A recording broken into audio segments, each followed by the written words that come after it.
You can say what you want about Israel. No, go on, say what you want, that it's hypocritical, it bombs kids, it kills indiscriminately in the name of something, and that its defence system, the Iron Dome, has a stupid name that sounds like a quiz show.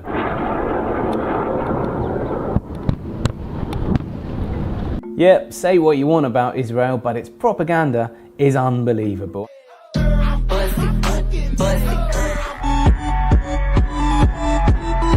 And I mean unbelievable in every sense of that word, in as much as you can't not believe it's actually happening, and you can't believe a thing they say. Let's just watch an interview with the Israeli ambassador to the UK that was on Sky News. If you thought the full frontal assault on Gaza was intimidating, wait till you see this woman go. The Prime Minister, as you know, has appealed for restraint on both sides. What's Israel's response to that request?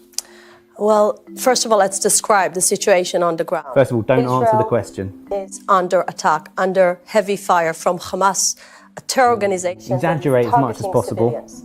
I just spoke to my parents. My mother. Here we go, this is a great bit. This is a practice story about the mother. Pull at the heartstrings. Is this a time for Israel to show restraint? No, it's a time to Israel to protect its citizens. And we try to show restraint and to de-escalate the situation. Few days, we did it. Scary as Gaza is, I imagine propaganda school in Israel is much worse. Because the thing with your Israeli diplomatic verbal diarrhea is you know where you stand with it. It's dishonest bullshit, but it's honest, dishonest bullshit. Hamas does fire rockets into Gaza. That is an actual fact. Sure, they're mostly firecrackers into the desert, and the whole historical situation, you know, involves a bit of nuance, but it's a fact. Hamas fires rockets. But despite what the Israeli government minions will tell you, the response is disproportionate. Like if someone punched you in the face at school and you responded by destroying that person's house, and their parents' house, and their parents, and their children.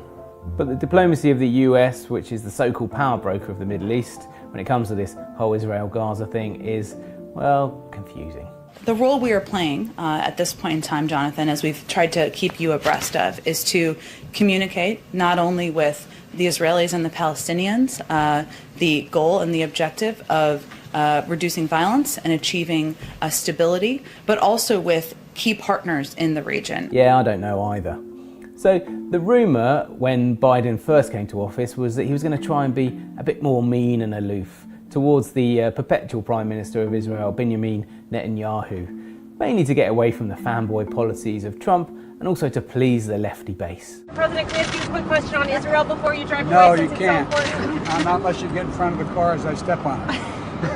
But in a sign that tells you everything about a US president's ability to break diplomatically from Israel, that policy fell apart as soon as Israel started bombing the shite out of the Palestinians. Here's what I mean. My expectation and hope is that this will be closing down sooner than later. But Israel has a right to defend itself when you have thousands of rockets flying into your territory. Yep, so Biden's been whimpering about Israel's right to self-defense when the whole world can see quite clearly that Israel is defending the shit out of itself.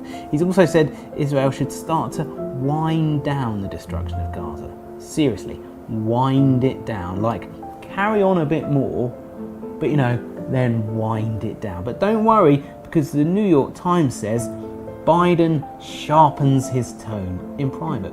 How sharp? Well, you decide.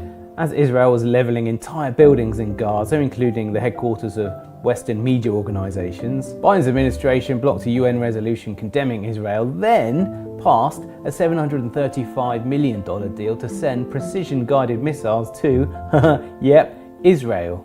Firstly, they seem to have plenty there already, thanks very much. Secondly, the optics. Think of the optics, Joe.